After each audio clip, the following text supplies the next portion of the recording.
much. Thank you very much. So I'm going to start with the audience. Can anybody in the audience describe what is a brand? Is anybody willing to put that out there?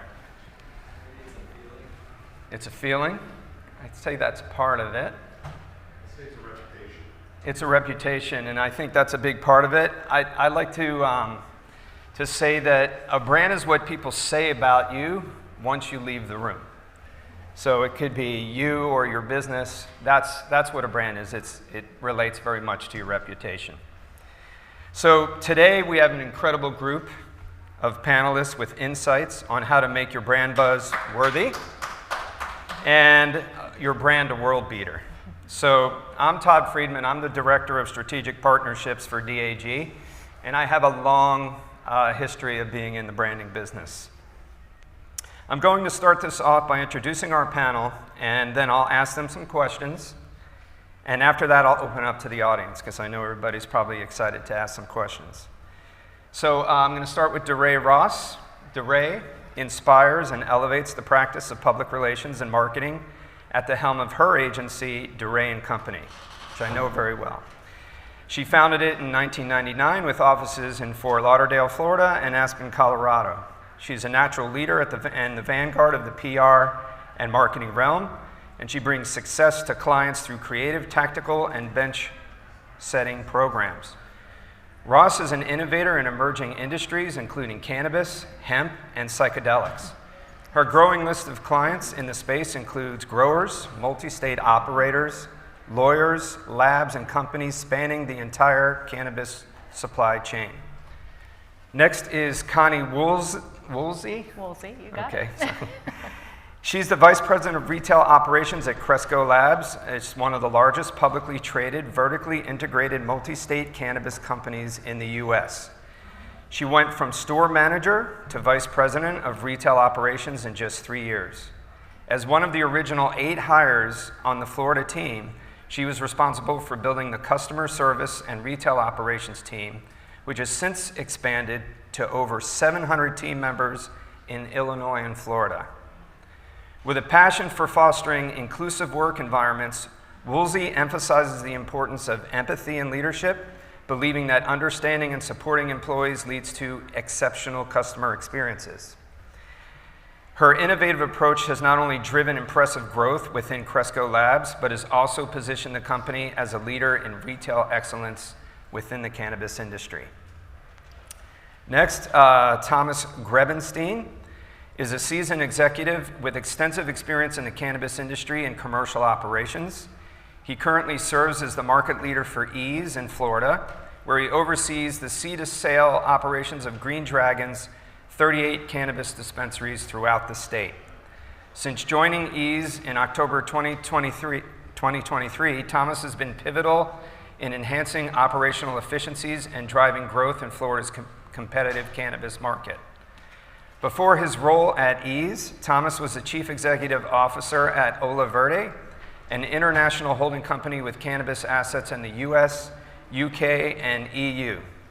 During his tenure from July 2022 to October 2023, he led the company's strategic direction and consulting division, focusing on turnaround strategies and pre-investment preparation for cannabis companies in transition. And last but certainly not least, I'm a huge Dolphin fan. One of the most electric NFL running backs of the century and a modern renaissance man, Ricky launched his own cannabis lifestyle brand, Highsman, a play on the words with the Highsman Award he received in 1998. After years advocating for the legalization and normalization of cannabis use, the athlete-focused, purpose-driven brand features cannabis products, apparel, and accessories curated by Williams himself. The initial cannabis lineup features 3 strains, a sativa, an indica, and a hybrid. The company will also launch its own pre-rolls soon. Ricky says, "We're flipping the script on how people view cannabis." And throughout his professional football career, Williams faced 2 suspensions for marijuana. I hope it's okay I said that. Yeah. Okay. But what he assures us is that cannabis helped him deal with the stress and injuries that come with the job while never hindering his success. So, with that, I'm going to start with the questions. And the first one is, why?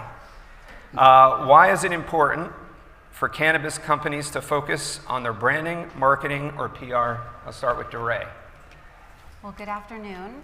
Can you all hear me? Okay, no mic check, so just making sure.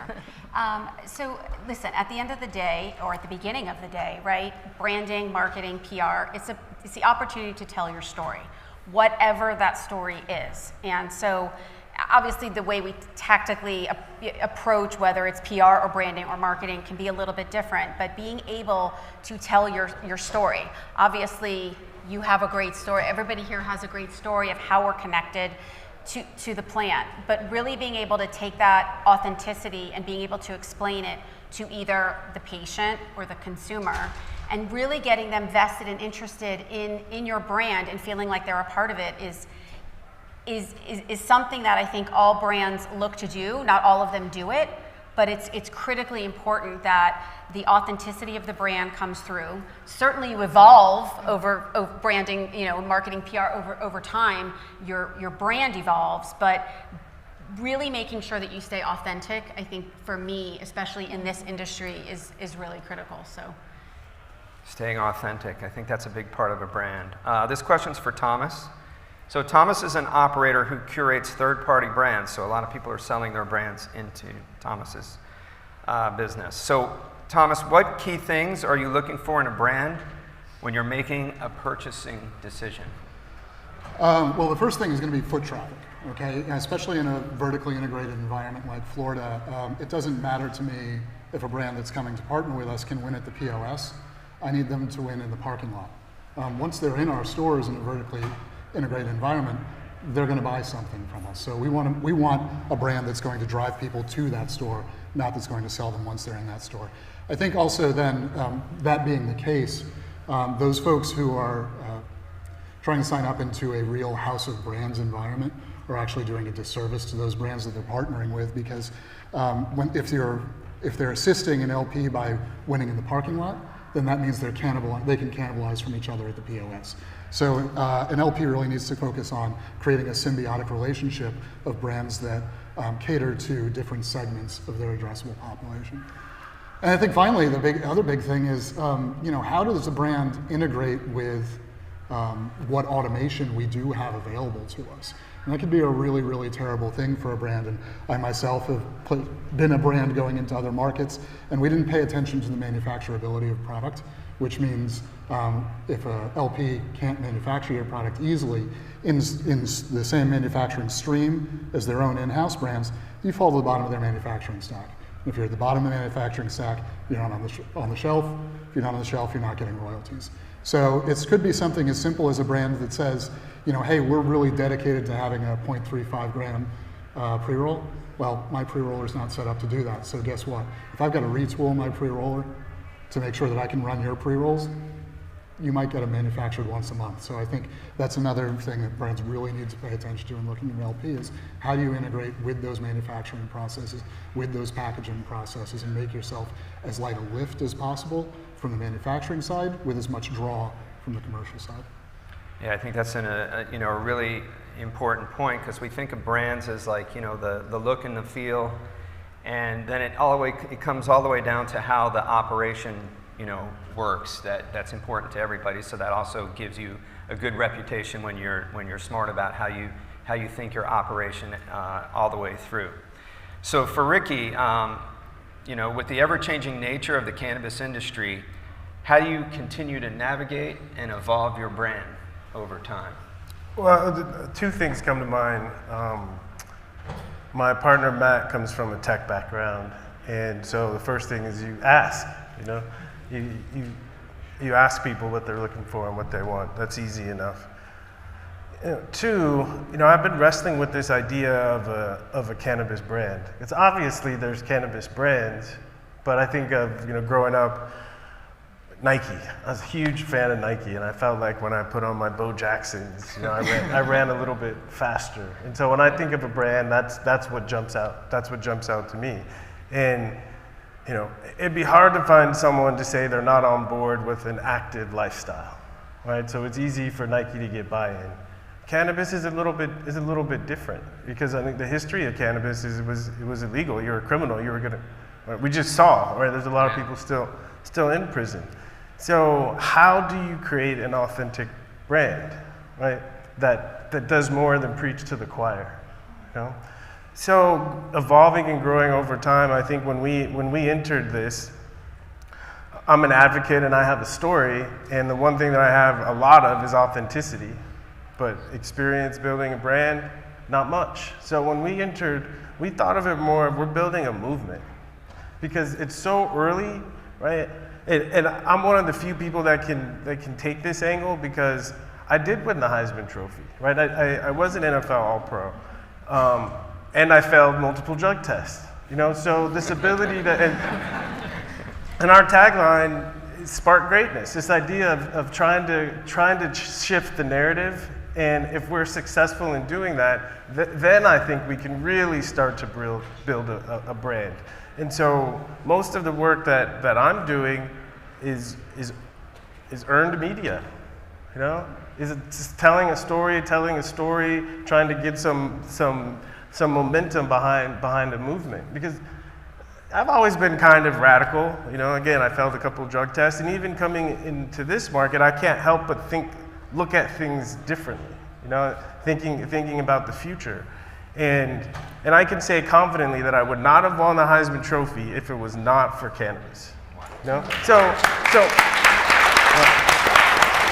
there are other things. I'm not saying it was the only thing. There are other things, but I was having a really tough couple of weeks, Yeah. right? And I got to relax, open my mind, and I got back on track. So, and that's when the Highsman brand really started. Me laying up in the bed, imagining myself playing better, and then having back-to-back 300-yard rushing games.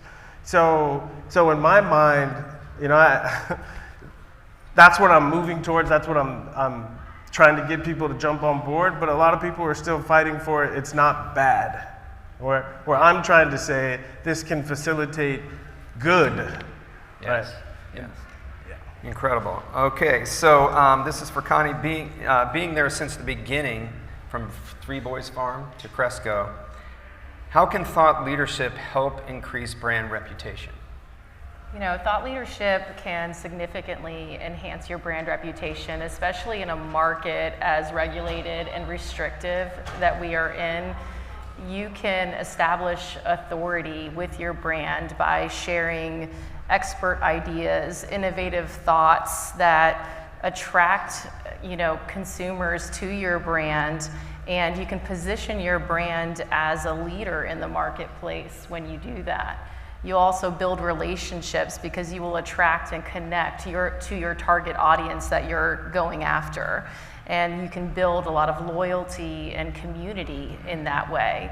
You'll also attract top talent to your organization. That's key in building my team that's in the Florida market, almost 400 people today that we've started from the ground up. You want to make sure you continue to bring top talent into your business to build upon it. And it will drive sales ultimately at the end of the day, because when people can connect to an authentic brand, when you inspire them, when they feel something about your brand, you're going to continue to differentiate yourself in the marketplace. You're going to have those consumers that want to choose you over another brand. Yeah, excellent. I mean, anybody else can chime in at any time too. I just start off the questions that way. I'm going to go to Duree on this one. I'm a little out of order. With varying regulations in each state, how do you tailor PR strategies to navigate these challenges while maintaining a consistent message? Well, it's tough. The rules and regs are constantly changing. So one morning you can wake up and one state is now saying that they're now enforcing this that they said last week they were not enforcing. And so with every state that we work in, we have to look at it, even if it's under the same umbrella, that they're almost different they're different clients under the same brand because, for instance, imagery, right? Imagery that's permitted, let's say, in Florida is very, very different from other states. And so we can't even go to our photo bank, if you will, and go, okay, we can just use these images. Nope, that we have to follow the rules and the regs. And so with that, and it's ever changing, right? So what we had yesterday doesn't mean it's going to work today or tomorrow. And so we do have to look at it based on what the rules and regs are of that day, of that week, of that month, and within that state. And really, and from a PR perspective, and we all talked about authenticity, right? We want to tap into that. But our hands are often tied on how much and how we can say it. And so the thought leadership Connie was talking about is so critical in what we do, but we still have to be careful in navigating how we say it, the way that we say it. You know, are we in a medical market and it's patients? Are we, you know, obviously in Florida, we're all sitting in Florida, but you know, for us at my company, we're in many different states. And so we have to take a look at each state that, you know, our clients are in. We've launched a number of states or gone from, you know, medical to adult use and follow the changes. So the only thing I will say that's constant is that it's not, right? Is change. And so I really think staying ahead of that. I mean, when I wake up in the morning, I read all the trade pubs and kind of have to see, you know, what happened since last night? You know, what are we focused on today, or what's coming down either from a national perspective. We also have to look at that, and then opportunities to tap into that as well too. So like Randy was saying, everybody's hoping for some big changes here in the next few weeks, but I feel like we've been waiting for these big changes for a really long time. So, Yes. I always like to say that I feel like living and working and breathing in this industry is like dog years. So every year is like times 7. So I know we've all had to take a lot of lumps, and 2024 has not exactly been easy, but I think it's just, you have to keep going. Yeah, and besides all the regulations, you know, we're building the airplane while it's flying. It's a completely new industry, so that adds, you know, the difficulty level is super different than branding in standard industries. I have to say too, Duree, you just gave me a little bit of PTSD. Yeah, a little bit. You know, how you said, you mentioned that they can change what's being enforced in a heartbeat. And what was it, early 2020 when AMU came down and said, you've got 27 days to get rid of all your colored packaging? That was an absolute nightmare. Yeah, what I will say, because I see one of our partners, and I've worked closely with Gary, and for us, when we're trying to find a partner, like first people we're looking for are compliance, because things change so much. Like for example, in Florida, we are 34. In Pennsylvania, we are H by Ricky Williams. In Ohio, H by Ricky Williams. Everywhere else, we're Highsman. And so we've had to literally change our messaging, our brand name in different markets because of this. And it makes marketing. You're dealing with multiple names, it still may be part of the same brand, but that's a branding, PR, earned media. I mean, getting the name out there. People know one brand, but now it's a different brand in a different state. So needless to say, we're all busy with that. It's just, I think it will be nice one day when we don't have to operate in that kind of disjointed fashion. Yeah, I'd say we all have to be willing to operate in a in an uncomfortable way and be comfortable with being uncomfortable. You know, I think that comes with the cannabis industry. That comes with the industry. So, Ricky, so differentiation is the key to branding, being different. So it's important to create a very distinct brand.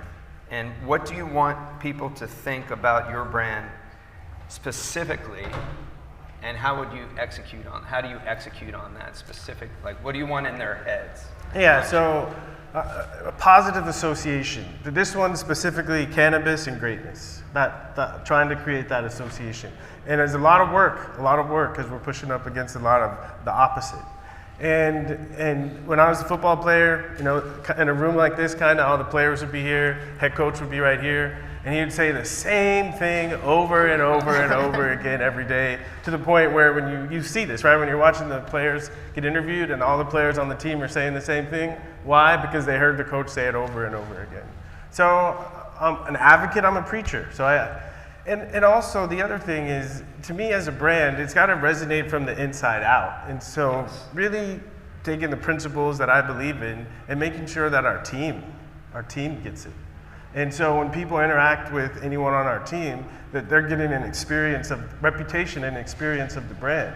I mean, our goal is when Highsman people are coming and everyone's excited, everyone's getting up because of what we represent. Oh, that's incredible. I think you hit on such an important point. Your team members are going to be key to build. They are part of your reputation. And when you're in a retail environment, we have 33 stores in the state. Our people are our most important piece of that because they are representing your brand every single day. And so it's really important to continue to bring those team members in that really buy into what your brand is. And so having that clear vision, having that clear message so that you make sure that every single person on your team is executing that and delivering that every day to the people they're interacting with. Because I'm one person, can't be in all 33 stores at a given time, but making sure that the people that are on your team believe in what you're doing and believe in what you're producing and manufacturing and are out there communicating it in a way that is with positivity and love and all the things that go into that. That's really what builds your reputation over time, is bringing that consistently day in and day out. Yeah, branding is really a team effort, and everybody throughout your team certainly needs to understand the brand and speak the same language, and I think that's a huge point. And I love the fact that cannabis can equal greatness. I think that's inspiring as well. So Thomas, you've been brought in as a change agent. What campaign or messaging do you think resonated with what you've been involved in the most and became buzzworthy with your market and maybe even changed minds? So I think that, first of all, it's important for anybody who needs to create change to identify why that change is needed. Fortunately, with Green Dragon, there was no mystery there. Anybody who's operated in the Florida market over the last 2 years absolutely knows that when we launched in our original half dozen stores, our product quality was absolutely garbage. So I think what starts is by identifying, what needs to change, how it needs to change, and really, to me, the key message there in the campaign is one of identifying the right employees and the folks who have the ability to understand. And what I say about that is, I always joke, when somebody gets really upset about one issue within a business, they will then get to the point where they've reached their peak of anger, and then they'll say, and the really messed up thing is. And so the biggest initiative in our team and the biggest campaign was, I need to know that first. I need you to tell me before something is messed up that it's going to be messed up. And so and obviously we're a cannabis company, so it's not phrased quite as genteelly as this, but we finish every one of our team meetings with a little section. I've got a couple of my guys in the back, they love it. And I sit down and I say to them every time, guys, what's fucked up? And I say the same thing to the operator who's jarring our cannabis, because that person knows why the jars are underweight. I say the same thing to the person who's filling our vapes, because they know where the quality is falling off. And so really, I think the key message is identifying what Ricky had mentioned as well, that the communication among the team is even more important than the brand that you're leading out into the market, because if you're not doing it inside, you're definitely not doing it on the shelf. Huge point, and Ricky said it earlier, inside out. For a brand, a lot of times we're thinking about what we're putting out in the market, but the brand happens inside your business first, and I think that's a huge point for if you can walk away with. I think that'd be a really good point. Let's see here. So, Connie, I'm going a little bit out of order here, so I hope I'm not throwing anybody off. Building a cannabis brand is especially hard, what we said earlier. Everyone's taking their hits and their lumps. What is the approach and the tools you need to stick it out? How do you fight through and stick it out in this industry? I think, Duree, you said it earlier, right? Like a year in cannabis is how many years in comparison to any other industry? It's an ongoing joke in the cannabis space that we say that all the time.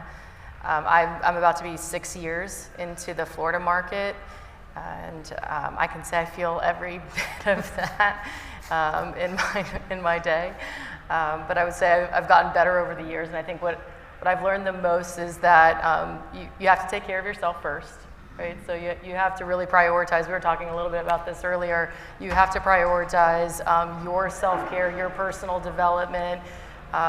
It's a tough industry. It's a grind. I think we use the words grind, chaotic, all of those words, that come to mind. And I came into this hoping to educate people. My husband's a veteran. This plant changed his life, and I wanted more people to know the power of this plant and what it could do. And I just wanted to get my foot in the door, and Three Boys Farm gave me a shot. And so from there, over the last 5 years, I've been promoted just about every 1.5 to 2 years of either a new title or taking on more. But it's the point you were trying to make earlier. It is about the people that you do this with. It is about your team. It is about communication. Those are the key things. My success is all attributed to those things right there, is focusing on your people, but taking care of yourself, and then also prioritizing your people to take care of themselves. Go do hard shit every single day. I start my day with weight training and a cold plunge, and I'm eating 10,000 milligrams of protein a day. Go do hard stuff every single day, and you will be amazed at how you can survive and actually thrive in this environment and not feel like you're just hanging on by a thread at the end of the day. Don't get me wrong, I like to smoke a little cannabis at the end of the day to unwind and decompress, but it's better than that bottle of Jameson I was putting down in the early years of this business, and this plant can really do some things. So yeah, you have to take care of yourself, and you have to take care of your people. And at the end of the day, that's been my vision is, hey, we're here to sell weed. That's what we're here to do, and we're gonna take care of one another and the people we serve. Yeah. Beautiful. Let's just do that. Beautiful. Yeah. Excellent. I'd like to add something to that. Oh yeah, please. Yeah. So it's the idea of people, and I think anything to survive, you have to adapt, right? I'd say learn from your mistakes, but the biggest learning from mistakes is really about people.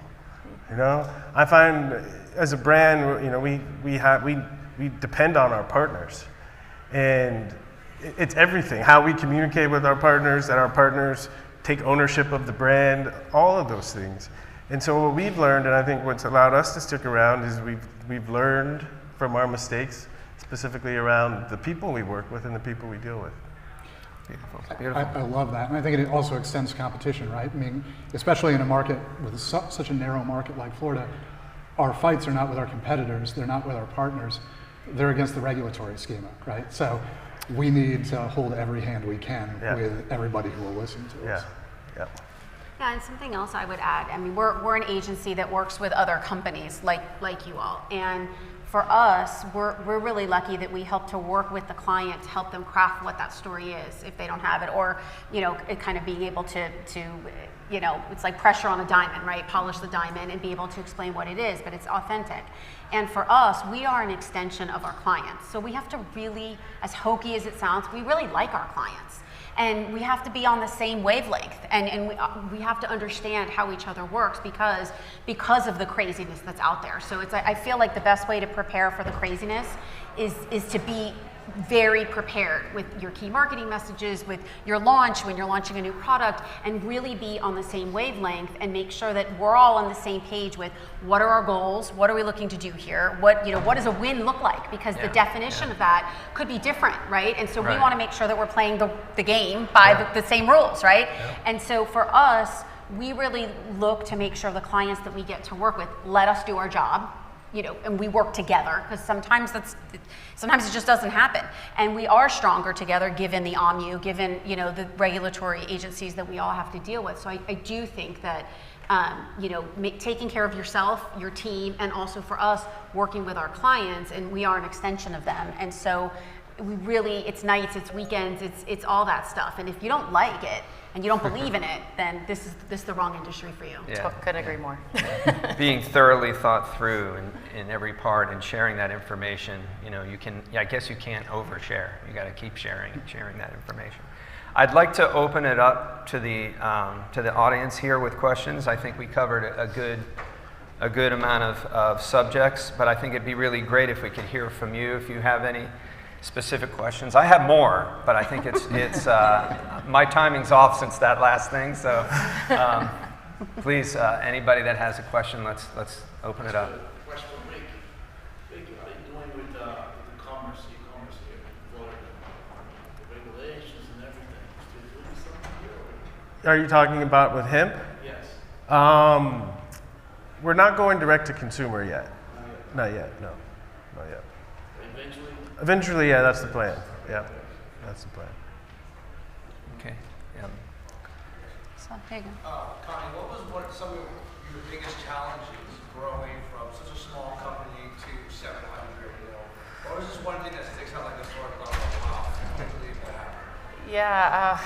Oh my goodness. I should have probably planned for that question because there's been so many challenges. I think what's interesting is how the timing of everything. We were opening over the last couple of years about 12 stores a year. So one of the biggest challenges is hiring the staff you want to hire and train to run your operation is certainly one of the big key factors in building our teams. And that's challenging in some places across the state, right? Just limitations of people in general, but I think staffing is probably one of the biggest, and finding the people that truly love people. People say they want to be in retail. I'm a people person. Retail is tough. Retail is hard, especially the kind of retail I expect. I expect everyone to come into our stores and have a really exceptional experience. And if you don't have that, and I know it happens from time to time, I take it personally. Like I drop the ball there. Something, whether it's a training opportunity, there's some opportunity that happened. Maybe a manager needed an extra day off. I'm not sure what happened there, but we look into those things and we take it really serious. So to find people that truly love people because we are changing stigmas, because we are educating people, because it's really important. We want to take the time that every individual person needs, and that's really hard to accomplish when you are trying to run an operationally efficient business, right? Maybe you can't have 4 or 5, 6, 7 people on staff at a given time, but finding the right people that truly love people and will take the time for wherever that person's at is certainly one of the key challenges that we've had to overcome. And it's just about making sure that you really know what you're looking for in the talent that you're searching for, and you take hiring really seriously because you never want to part ways with people. So taking that time to make sure you bring the right person into your organization is really important for success. And sometimes people think that they're extrovert and they love people until they get into the job and they're like, no, maybe this isn't for me. So I think that, that especially in retail, because it's tough. Yeah, we are, it's a medical environment in Florida, and you have patients with very serious, very significant conditions that are navigating real challenges. My husband was on a cocktail of prescriptions at one point in his life, and I can say thankfully today, 0. He won't touch a thing. 0 is managing all of his chronic pain with cannabis. And yeah, I can tear up over that, because that's like, for people that deal with chronic pain on a daily basis, that is amazing, and but many people don't know that. And people that deal with chronic pain sometimes are not always the most pleasant. I know, I'm married to one. So being patient and being kind and understanding what our communities really need is really important. Okay. To kind of go off of that, Connie, my mom had a very similar experience helping her sisters in past manage her pain with cannabis, and especially with my mom, my realization was, I can't vote yes for that because it's an open door for so many other people who've never used it before, which is ridiculous. But how do you see in the marketing of getting the message across to the caregivers of those individuals and making it, like Ricky said before, we need to demonstrate this is for good, it's not bad, it's going to be for good as well. Yeah, I think many of us in this room have been out there trying to change the stigma and educate around cannabis for a really long time, and I love meeting people, and I've heard so many amazing stories today in my time here, but we have to continue that, and the medical patient will always be a priority in Florida. I think that's something that's really important for people to know and hear, is that medical patients will always be that priority, and we'll make sure to take care of them. That's not going to change whatsoever, but we can bring more people into the fold, and this is a product that can be used in a variety of ways to give real healthy alternatives to some of the things that are out there and happening today. And I would add, I think what we're all talking about too is it's about awareness. All that we're doing is about that awareness. And I think, speaking for myself, probably everybody here, but we'd like cannabis to be a first stop and not the last stop after the medicines, after the drugs that aren't working or making use. And so that's part of that awareness. I know since my agency's been in the field, we've had to help educate many journalists that then would help write those stories that would help target and get to your relative and help, that awareness, because there are so many misconceptions, and I feel like people are suffering for no reason. And if cannabis was among the first and not the last for some people, I think some folks would be in a better place, at least being able to manage. Yeah, I think this is great, but at least for me, I don't really see this messaging coming through brands, because it's tricky. It's like, and where we're coming up is we have, on one hand, we have the way that beer and alcohol are marketed, and then on the other, we have the way that pharmaceuticals are marketed. And it's like, where is cannabis? So I think part of being a brand is you have to take a stance on, what is this? What is this, and how can people integrate it into their lifestyle? And for me, the medical market, that's a lifestyle. Someone who's dealing with chronic pain, that's a lifestyle. When I was playing football, that was chronic pain. That's chronic pain. And so it becomes a lifestyle. And I think, how do we talk about cannabis in a way that makes it easy for people to incorporate it into their lifestyles? And I think that's part of earned, you were talking earlier about earned media. And so much of what we do as a PR and marketing agency is help educate the journalists so they can write the story. And sometimes it's hard. Sometimes they just don't get it unless they themselves have experienced it. And so finding the person who is allowed to tell the story, right, from their publisher, from their network, it certainly has changed. It's gotten significantly better, but I agree, there's still a lot more work to do, and finding people who are sympathetic to the cause and finding the right journalist, the right person. And listen, in your perspective, it may be because they're a big Doll fan, and maybe that's the way, and maybe it's, Connie's husband being a veteran. And we all kind of have our story, and what gets to each person is so different, what talks to them, the former Dolphin player, and, so I think that's kind of our job. It's not easy. I agree with you. It's so tough to break through, get reporters and media who do want to cover it, but sometimes they can't get the assignment from the top to come out and cover. I will say I'm excited. We had a number of media here today that were doing lots of interviews on mainstream TV and WLRN radio and things of that nature. So I think events like this and participating in this and being able to push the story out there with the brands, I think we just have to continue. It's definitely not perfect and definitely needs a lot more work. Yeah, 100%. It almost feels like the cannabis industry is a brand. Yes. Yeah. It really is. And the more we can work together, advocates. Exactly, yeah. Well, we're all stronger together. We have to advocate for the plant. Yeah. Yeah. And I have an inflammatory disease, and cannabis is an anti-inflammatory. So I don't know how much we know about that. When you were playing football, you're getting constantly hit. You're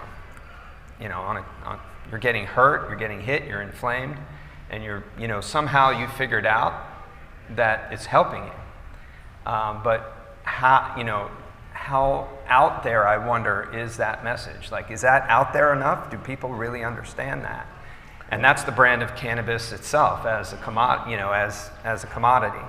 And I'm wondering if there's something more we can do to tell that story, that, maybe instead of going straight to opioids, how does cannabis move up the list to be, it's a very safe way to treat? How do we find out enough about it? And I know that there's a lot of research being done, but does anybody really know how much we've advanced in terms of that? I don't even really know.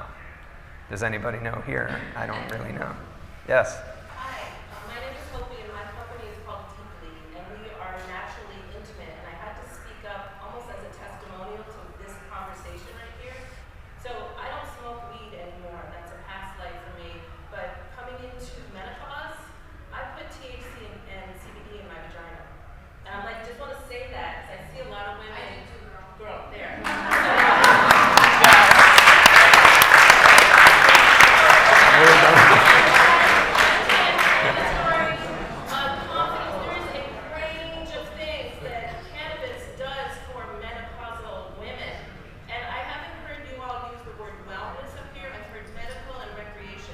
wellness. So I'm a testimonial, and I did it for myself. This is my story, and so many women in my life are like, oh, please, I need something. Let me try that. And I have people helping me. My friend here brought me to this conference, and I wanted to like speak up and represent this. It's really my lifestyle. I needed this. Shit went south, and I needed this, and it changed. It really was a non-psychoactive experience of the healing properties of this amazing plant. That's amazing. Amazing. I was not expecting that. That's pretty amazing information. It is stories like that, though. There's okay. It is stories like that that help normalize and destigmatize, and because the plant is for health and wellness. That's what brought me into it. I wanted to get into this because people need to know, and there's so many that don't. So thank you for being brave and courageous Thank to you share very your much. story. Thank you. And I hope media will include you in stories as the testimonial and as, no really, because that's that educational, that's the awareness of, you know, and maybe that was the first way for you, but maybe you went through all sorts of other things being menopausal or and then got to it. And so, it's great to be able to have a story like that as a testimonial, because so many people won't get up and speak. And so I know I appreciate you doing it here today, and those are the kind of stories that we love to help media tell and bring it to the masses, because it's important. And we really don't know how much, we don't know how much good it can do. And my mom had cancer, and, it helped her as well. So we really don't fully know all of the potential. So. Yeah, so I did it, thank you for sharing that, because I also went through my menopause period, and I wish I would have known that, right?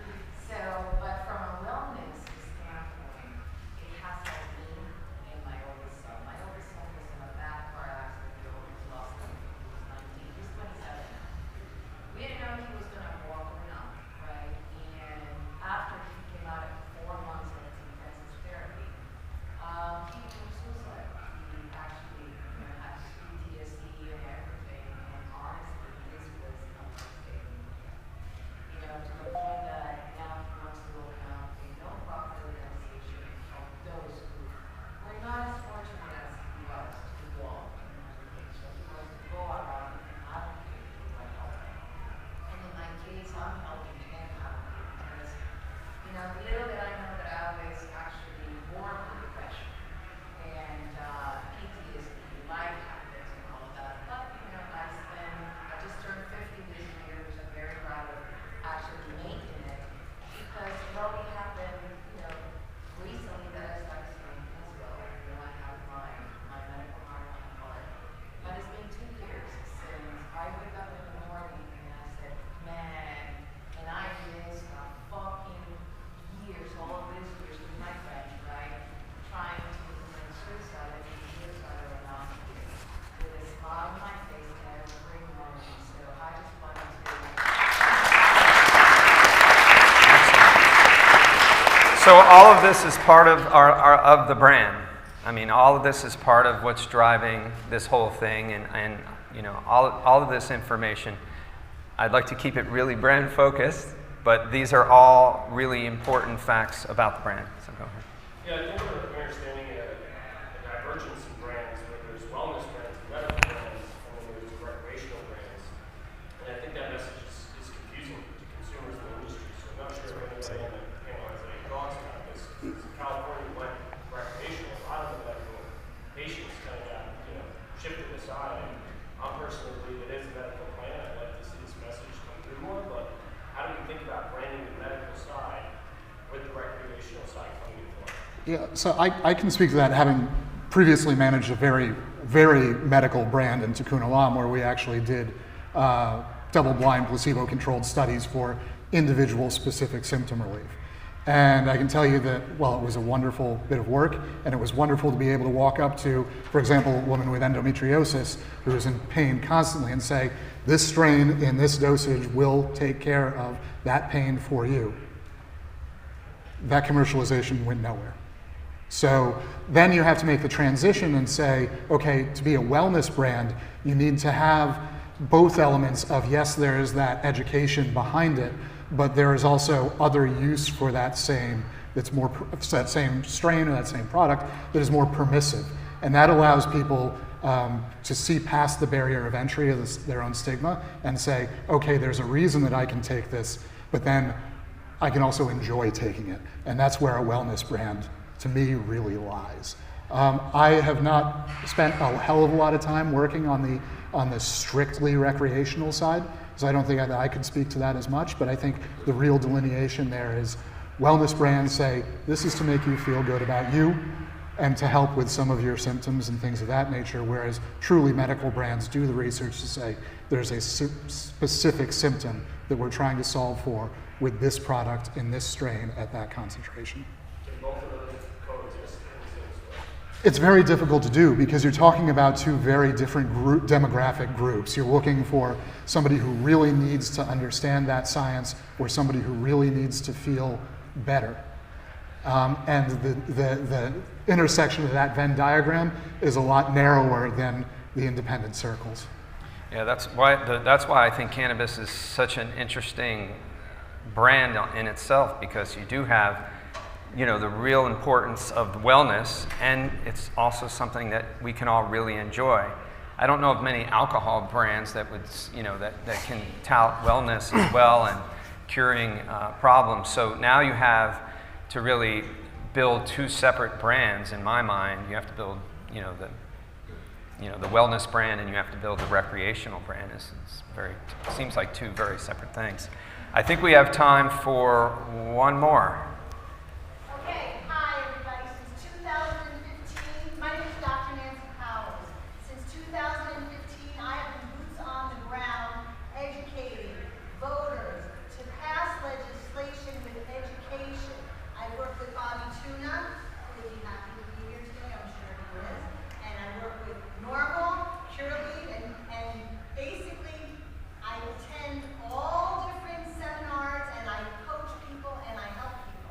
And the difference is your cells don't know if it's medical or adult use. All cannabis is medical cannabis. Now we can pass the laws, and I certainly hope we will, and I'm doing all that I can, but everybody will benefit from this, and it all comes down to legislation. Because I go into rooms where people are scared and confused, and I clarify and I illuminate so we can legislate. And it takes an army, but we are an army. And we're all here together, and I really appreciate this opportunity because it is my personal mission to make this plant available to everybody who needs it, so we can all feel better every day and every way. And I want to thank you. Thank you. Thank you.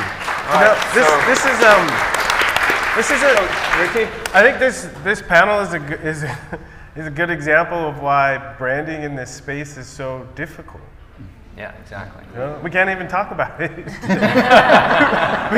can't even talk about it, right? Consistently. Yeah. So exactly. So well, last question, last one, Randy. To be all inclusive, that means freedom grow. That means inclusivity for the people that are still submitted in cages. Freedom Grow is right now rolling out a program called Commissary Connect, where brands can come and join the program and give a small portion of their proceeds to help the Commissary Connect program with the prisoners. Any advice on how to approach large MSOs or people that want to get involved with helping the prisoners with the Commissary Connect program? If you're interested, if you own a brand, stop by our booth. I can't speak for other MSOs. I could just speak for me. I'll connect with you after this. There you go. You just branded yourself. And I would also say that, I think all brands on some level feel, they all feel, at least the ones I know that we work with, that they need to give back. And they're all looking for CSR, corporate social responsibility. How it equates to that brand and the authenticity of that brand is different for every brand.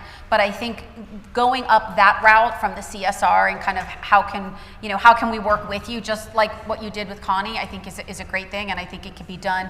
Plus, I also think there's a huge PR opportunity, when everything that you're doing, and as you continue to win, or the success, or I think there's a way to tell that story and shine the light on that individual person that you helped get out, or about their story. And so I think there's that, and then there's also working with the MSOs and with the brands to really work together, because we all rise together. All right. Some final words I have for you. Cannabis as a commodity, it's funny, this folded right into the conversation, is a brand too. But cannabis hasn't been readily accepted like having a glass of wine or a martini when we're talking about rec. Because cannabis has been vilified for years, we don't even know the medicinal value, plus the safe enjoyment value and potential the plant possesses. That's why it's up to all of us to build a new narrative on cannabis, and it begins with voting yes on 3. I'm sure everybody here is on November 5th. And thank you all for coming today. Ladies and gentlemen, please give it up to our panelists and our moderator. Thank you so much. What a great conversation.